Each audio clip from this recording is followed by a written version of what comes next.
بسم اللہ الرحمن الرحیم۔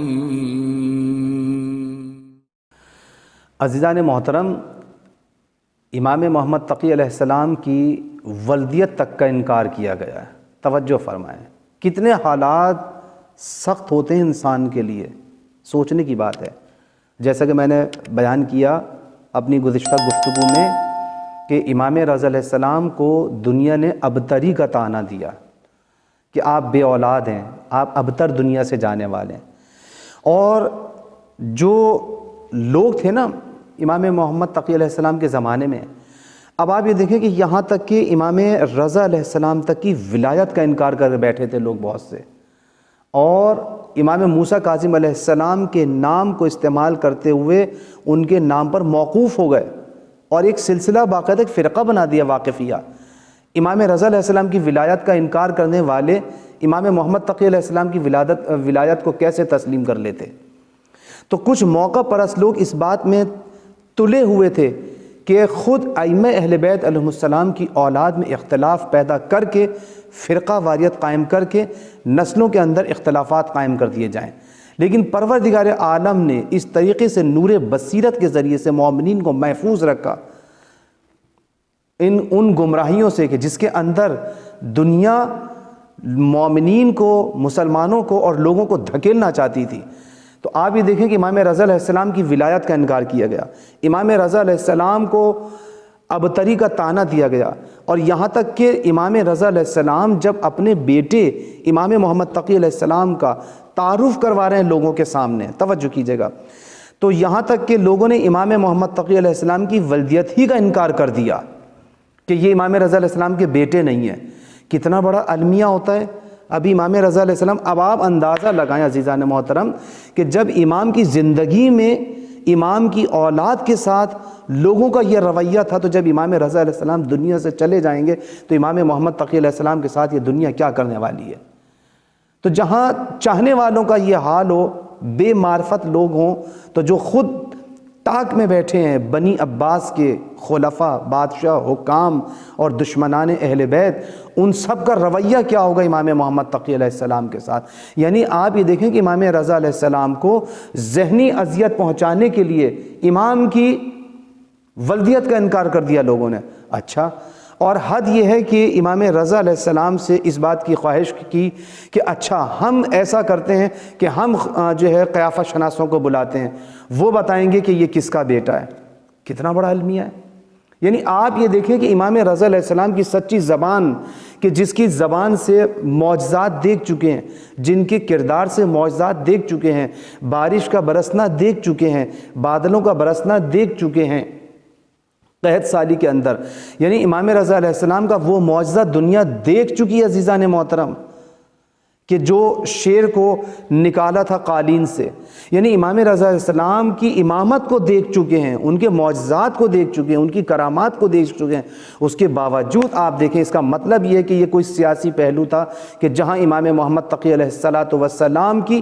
ولدیت کا انکار کیا جا رہا تھا، یہ کوئی منصوبہ تھا بہت گہرا۔ کہا کہ ہم یہ کام کریں گے کہ قیافہ شناس بلائیں گے اور ان کے ذریعے امام کی ولدیت کا پتہ چلائیں گے کہ ان کا یہ کس کا بیٹا ہے۔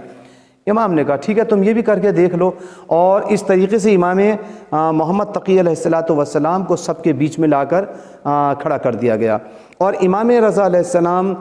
بھی اس ہجوم میں بالکل سادہ کپڑوں میں تشریف لے کر آئے، جس طریقے سے فرمائش کی گئی تھی، تاکہ لوگوں کے درمیان پہچانے نہ جائیں اور قیافہ شناس دیکھ کے اس بچے کو پہچانے کہ یہ ان میں سے کس کا بیٹا ہے۔ جب امام محمد تقی علیہ السلام کو ایک ایک قیافہ شناس نے دیکھنا شروع کیا تو ایک ایک فرد کو دیکھتے جاتے تھے اور بچے کو دیکھتے جاتے تھے، لیکن جب امام محمد تقی علیہ السلام کو امام رضا علیہ السلام کو آتے دیکھا تو سارے کے سارے قیافہ شناس یک زبان ہو کر بولے،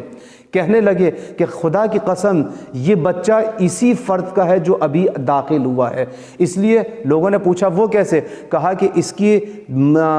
رفتار سے، اس کی گفتار سے، اس کے کردار سے، اس کے لب و لہجے سے، اس کے چلنے سے، اس کے کھڑے ہونے سے معلوم ہو رہا ہے کہ یہ ہو بہو بالکل اسی کا بچہ ہے، معلوم ہوتا ہے کہ یہ انہی کا۔ آپ نے دیکھا کہ امامت کا کردار، امامت کا لب و لہجہ، امامت کی گفتار کتنی آپس میں ملتی ہے کہ یہ 3 سال کا بچہ ہے اور امام رضا علیہ السلام جو ہیں اس وقت بڑھاپے کے اندر داخل ہو چکے ہیں، لیکن آپ دیکھیں یہاں امامت کے اندر سن و سال کی قید نہیں ہوتی، چھوٹا بچہ بھی ہے تو اپنے باپ سے بالکل مشابہ ہے۔ اس طریقے سے امامت کو یہ لوگوں نے پہچانا۔ آپ یہ دیکھیں کہ لیکن یہاں پہ میں یہ نقطہ کہہ دینا چاہوں گا کہ گویا امام علیہ السلام دنیا کو یہ بتانا چاہتے ہیں کہ یاد رکھو تم مجھے پہچانو یا نہ پہچانو۔ دیکھو قیافہ شناسوں نے مجھے پہچان لیا، کوئی ایمان لائے یا نہ لائے، لیکن قیافہ شناسوں نے بتا دیا کہ دیکھو۔ اب یہ یوں کہا جائے کہ معرفت کسی کی میراث نہیں ہوتی ہے۔ اپنے ایمان نہیں لائے پیغمبر اکرم صلی اللہ علیہ وآلہ وسلم پر ابو جہل، ابو لہب جیسے لوگ،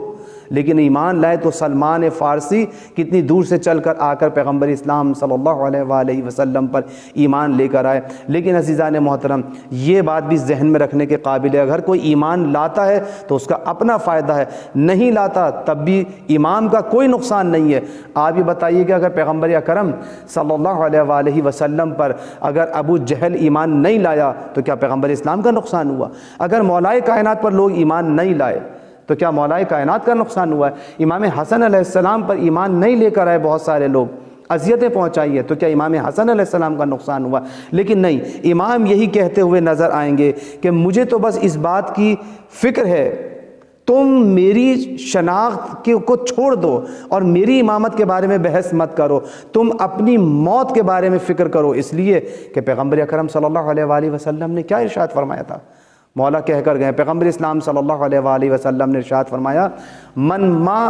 من ماتا ولم یعرف امام زمانہ ماتا میتتا جاہلیہ، کہ جو شخص اپنے زمانے کے امام کی معرفت حاصل کیے بغیر اس دنیا سے چلا جائے گا تو گویا وہ جہالت کی موت مرے گا، وہ یہودیت کی موت مرے گا، وہ عیسائیت کی موت مرے گا، وہ گویا اسلام کی موت نہیں مرے گا۔ تو اب تم فیصلہ کر لو کہ اگر میری معرفت حاصل کر کیے بغیر دنیا سے چلے جاؤ گے تو یاد رکھو ہمارا کوئی نقصان نہیں ہوگا، تمہاری موت جہالت کی موت بن جائے گی۔